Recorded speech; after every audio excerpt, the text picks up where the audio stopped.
ایران کا ایک بادشاہ سردیوں کی شام جب اپنے محل میں داخل ہو رہا تھا تو ایک بوڑھے دربان کو دیکھا جو محل کے صدر دروازے پر پرانی اور باریک وردی میں پہرا دے رہا تھا۔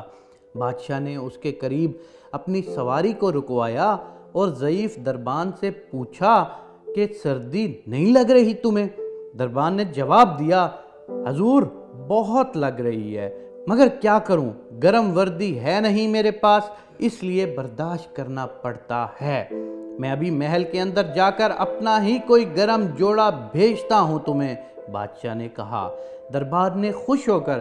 بادشاہ کو فرشی سلام کیا اور بہت تشکر کا اظہار کیا، لیکن بادشاہ جیسے ہی گرم محل میں داخل ہوا دربان کے ساتھ کیا ہوا وعدہ بھول گیا۔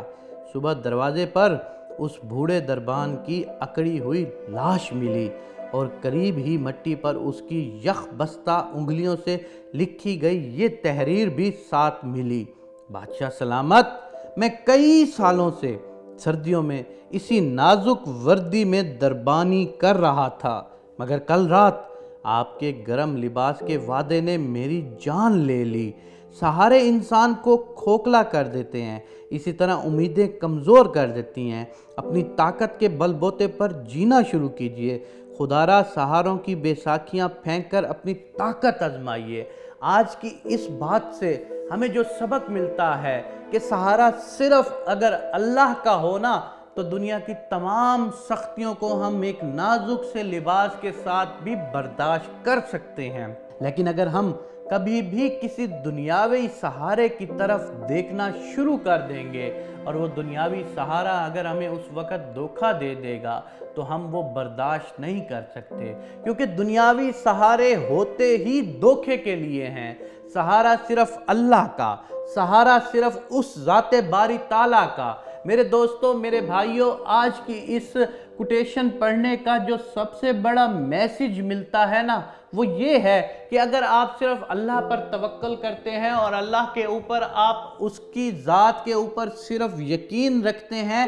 اور اسی کے سہارے کو اپنے لیے کامل سمجھتے ہیں، تو یقین مانیے دنیا کی تمام رکاوٹیں دور ہوتی جاتی ہیں۔ جیسے یہ دربان کرنے والا شخص بوڑھا پوری زندگی اسی لباس میں دربانی کرتا رہا لیکن اس کو کچھ نہیں ہوا، لیکن جیسے ہی دنیاوی سہارے کی امید پیدا ہوئی، امید دنیاوی سہارے کی کہ ابھی بادشاہ سلامت اندر جائیں گے اور ایک گرم لباس میرے لیے بھیجیں گے، اس امید کے پیدا ہوتے ہی اس کو ٹھنڈ کی شدت زیادہ محسوس ہونے لگی اور تھوڑی ہی دیر بعد وہ ٹھنڈ کی شدت اتنی بڑھتی گئی کہ اس کا جسم برداشت نہیں کر سکا اور وہ اس دنیا سے پرواز کر گیا۔ بات کرنے کا مقصد یہ ہے کہ اگر اللہ کا سہارا ہے تو سب سے مضبوط سہارا اس دنیا کا صرف اس ذات باری تعالیٰ کا ہے، تو اپنے آپ کو دنیاوی سہاروں میں کبھی مت الجھاؤ۔ آپ کی لائف میں، آپ کی زندگی میں جس چیز کی کمی ہے نا،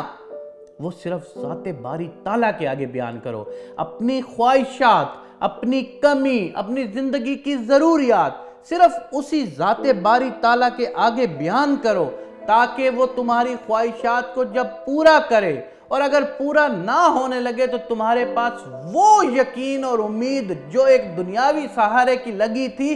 وہ نہیں پیدا ہوتی اور تم مشکل سے پھر بچ نکلتے ہو۔ اگر دنیاوی سہارے کی امید پیدا ہوتی ہے نا تو اس وقت تمہیں شدت سے وہ غم بھی ستانے لگ جاتا ہے۔ تو میرے دوستوں اور میرے بھائیوں،